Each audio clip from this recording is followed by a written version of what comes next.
Salut, c'est Trado, content de vous retrouver pour la mise à jour du CAC 40, une séance assez terrible, assez historique, assez hystérique même. On a connu une baisse de 8,39% en clôture du marché parisien. Pour certains marchés, c'est encore pire.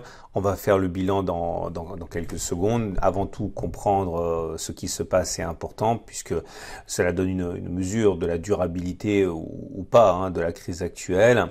Bon, sur le plan du coronavirus, on sait ce qui se passe. Autrement dit, toujours les doutes les plus absolus en termes de répercussions économiques. Mais ce qui a vraiment mis à feu et à sang les marchés, c'est la guerre des prix sur le pétrole engagée entre l'Arabie Saoudite et la Russie. La Russie ayant refusé de prendre une mesure, une décision commune pour l'OPEP. L'Arabie Saoudite a décidé de châtier la Russie en annonçant une augmentation de son quota de production, puisque la Russie voulait pas baisser sa production, et évidemment le prix du baril de pétrole s'effondre bien en dessous des coûts de production de nombreux producteurs, de nombreux pays producteurs. Dommage collatéral pour les États-Unis qui sont incapables de produire en général en dessous de un baril en dessous de $30, autrement dit ils produisent à perte. Ça inquiète énormément les marchés puisque si des faillites en nombre s'ajoutent aux faillites en nombre du coronavirus et du ralentissement économique qui était déjà à l'œuvre, eh bien on a vraiment des situations extrêmes et absolument inédites. Donc voilà pourquoi les marchés corrigent. Alors au-delà, on va regarder ce qui s'est passé. Tout d'abord, comme vous voyez, on a fait un gap colossal ici. Il n'y a pas de cotation entre les plus hauts de la séance de lundi et les plus bas de la séance de vendredi. Ça s'appelle un gap. Ce gap montre la force du mouvement baissier. Ça sera aussi l'occasion de voir une bonne nouvelle qui se cache derrière les mauvaises nouvelles un petit peu plus tard. En tout cas, là aussi, vous voyez que les résistances, les supports lâchent les unes après les autres. Après celui des 5309, 5300, après celui des 4946, 4963, eh bien, c'est le nouveau support des 4731, 4736 qui a lâché. Chacun de ces supports ayant été cassé change de polarité, devient résistance. Donc, on a autant de travail et de pain sur la planche pour remonter. Les prochains supports sont sur 4556, 4595, 4480, 4504. Pourquoi il faut remonter très très loin? C'est en janvier 2019, au tout début de l'année dernière, qu'on a créé cette zone sur laquelle on a rebondi massivement, et encore plus loin pour le gap suivant, pour le support suivant qui est né en novembre 2016. Alors on va zoomer un petit peu, vous voyez. Voilà, c'est cette zone ici qui a empêché les cours de baisser pendant plusieurs semaines. Bon, on verra ce que ça fait. Mais en tout cas, quand les choses sont aussi graves que cela, il faut regarder un peu les unités de temps hebdomadaires et mensuelles pour avoir une idée plus claire de ce qui est solide et ce qui ne l'est pas. En tout cas, je vous avais parlé et on avait un drapeau ici, un drapeau baissier. Ok, j'en reparle parce qu'il y a un pic de fréquentation sur le site, donc autant expliquer aux petits nouveaux ce qui se passe. J'avais dit, il y a un drapeau baissier. J'avais dit, on devrait normalement aller plus bas. J'attendais malheureusement les cours ici et là pour shorter. Le marché m'a pas donné ce que je voulais, donc je vais pas non plus dire que je gagne de l'argent en ce moment. C'est faux puisque j'ai pas pris ce swing là. Je suis resté sur le quai. Tant pis, c'est comme ça. Et j'avais expliqué que dans le cas du drapeau baissier, l'objectif théorique, c'est normalement de prendre la hauteur du mât de la manière suivante, que l'on reporte de cette manière-ci, voilà. Et ça nous donne un objectif qui est presque rallié à 4550, 4583. Et j'ai également dit que dans le cadre des drapeaux baissiers, contrairement aux drapeaux haussiers, eh bien, il est plus rare de faire l'objectif du report de mât. Généralement, ça reste avant. Mais encore une fois, vu la condition particulière, la situation particulière, peut-être qu'on va faire cet objectif alors que voilà, c'est un objectif qui est assez extrême. En tout cas, nous avons là intérêt à regarder ce qui se passe au niveau. Alors je vous rappelle qu'à la fin de cette vidéo, vous trouverez l'analyse du week-end avec les données hebdomadaires et mensuelles et ce que je pense être les points importants à surveiller. Néanmoins, j'avais parlé et je reparle encore d'une vague de Wolf qui pourrait nous intéresser ici, puisque regardez, on avait une vague de Wolf. La vague de Wolf, vous attachez, vous liez trois extrêmes, ok, qu'on peut nommer extrême 1, extrême 3, extrême 5. Okay, et les points 2 et 4 sont les points qui lient les deux extrêmes. Donc 1, 3, le point 2, il est là. Ensuite 3, 5, le point 4, il est là. Et vous le savez, hein, dans le cadre de la vague de Wolf, lorsqu'elle est engagée, il y a deux objectifs. Le premier objectif, c'est le point 4, donc le niveau du point 4 qui était là. Donc ça voudrait dire aller ici. Le deuxième objectif, c'est le point 6 qui relie les points 1 et 4.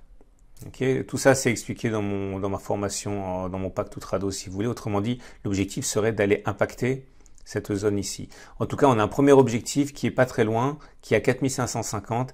Il y a de fortes chances pour que cette zone intéresse énormément les traders haussiers. Après, vous l'aurez compris, le deuxième objectif, c'est d'aller chercher l'objectif de la ligne 1.6. J'en parle parce qu'on est quasiment dessus.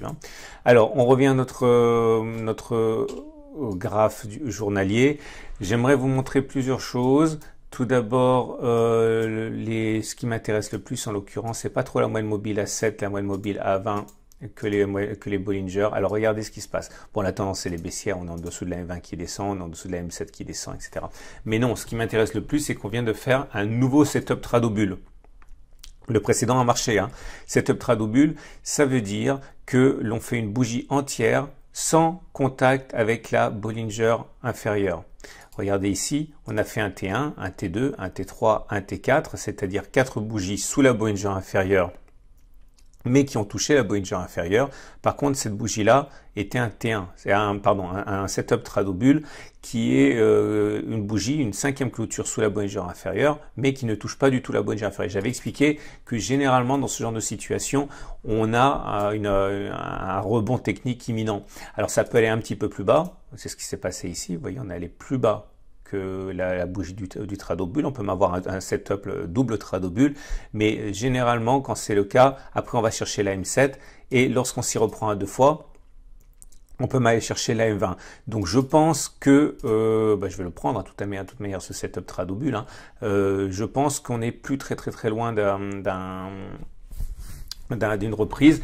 Le précédent setup Tradobull m'a pas trop mal réussi. Je vais espérer que celui-là donnera les mêmes résultats. Alors vous avez également, je vous donne des exemples là, puisque je l'ai fait déjà, mais là, comme j'ai dit, il y a des nouveaux qui arrivent. Regardez ici, T1, setup Tradobull, double setup Tradobull. Ok, on a fait un plus bas marginal. Pouf, on est allé chercher la M7. Ok, un autre exemple. Peut-être ici. Non, celui-là, il touche.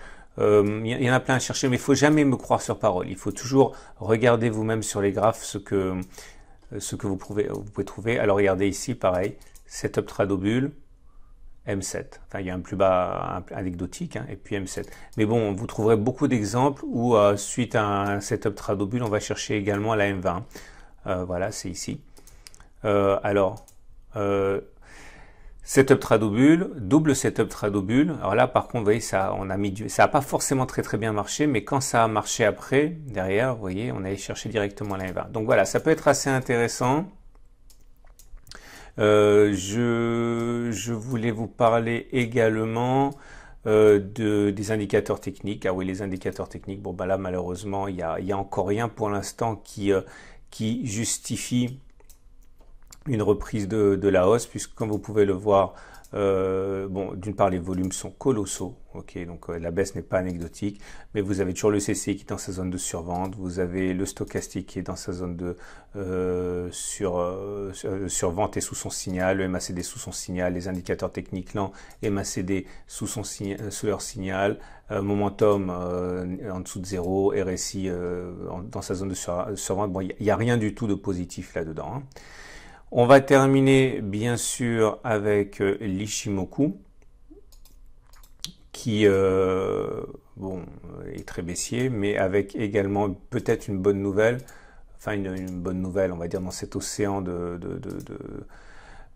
rouge sang, ce qui pourrait peut-être passer pour une bonne nouvelle, c'est que vous avez certes la tendance qui est baissière, hein, puisque vous êtes là, vous avez la SSA qui descend, la SSB qui descend, SSA, SSB, Tenkan qui descend, Kijun qui descend, les cours qui sont en dessous, mais par contre, une fois de plus, on s'est beaucoup éloigné de la Tenkan.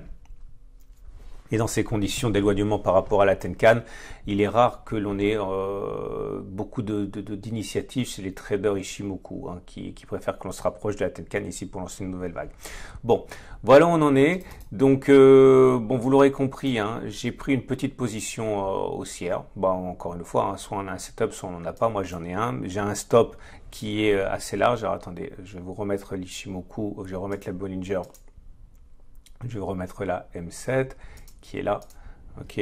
Mon objectif, vous l'aurez compris, c'est de réintégrer les bandes de Bollinger. Mon deuxième objectif, c'est d'aller chercher la M7.